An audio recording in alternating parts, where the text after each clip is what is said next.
because yeah, I know that there's Kristin. Yes. Like, you guys provide a lot of big things and also a lot of small things. Well, that's right. If you think about what you can actually do with $1, in real life, not a whole lot, but $1 in internet terms or in video game terms will buy an app. A few dollars will buy, like you only need between $20 and $35 to buy a DS game, particularly when we're buying them in bulk. And something like that, like if I buy an app, like a Tokaboka app or something for $1 on an iPad, it will be used by literally thousands of kids because that iPad will be handed from one patient to another patient to another patient.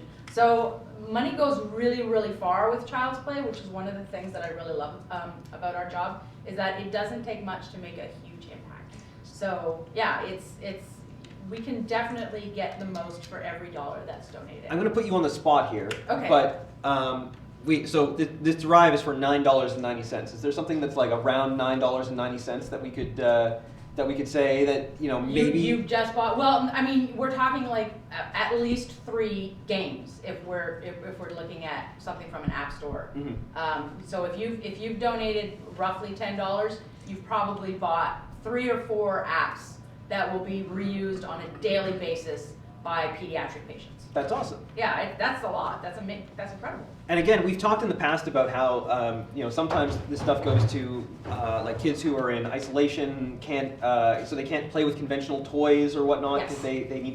they can't be cleaned properly. But like an iPad. Yeah, the iPads are. This is one of my favorite iPad stories. But we had a pediatric hospital.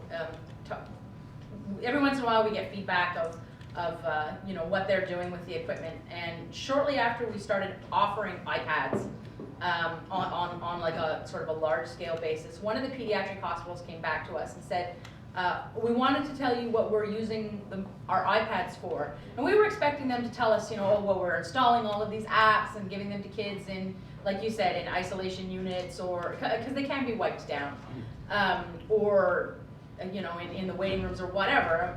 That's sort of what we had imagined that they would use them for.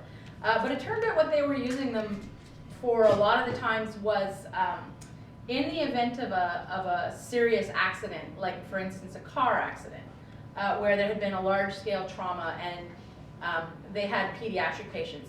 In a lot of cases, the entire family is involved. It's not just the kids. But when you have a pediatric trauma center and then a adult or a general hospital, the parents go to one hospital and the kids go to another. So they're separated. And I mean, talk about traumatic. Like, not only are they dealing with injuries that maybe are life-threatening or whatever, but the family's been separated in a time of crisis. So what they were using the iPads for was FaceTime on the bedside tables.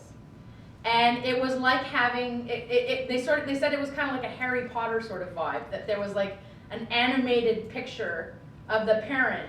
They would have the general hospital put one iPad on the parents' side table, and then they would put the ones from the children's hospitals on the children's side table, so that through every procedure, through every night, every time the kid woke up and was scared or lonely or whatever and wanted mom or dad, but the parents couldn't be there because they had been injured as well, there was a live connection. And they would synchronize with the parents' treatment teams, say, okay, well, we're going to do some kind of invasive process with this patient. Is it possible to have a parent online, to make sure that FaceTime was ready so that the parents could talk them through? And I think when Jamie and I got that message and we heard that story, I mean, it just hit us so hard because we'd never thought of that. We'd really been thinking of it from like a video game point of view, but they were using it just as a connection, as a constant, because the hospitals all had Wi-Fi, and they were able to literally just leave FaceTime running 24 hours a day so that these kids could have their parents there. And we thought, wow, like there's nothing that we could do with the cost of an iPad that meant more. And that's sort of my favorite iPad story, that it was like, holy cow. When you look at what we've got almost just under $70,000 in total donations right now.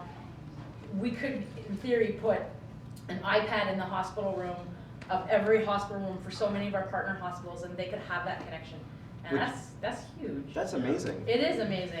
That is an insane story. Jared, It's crazy. you've raised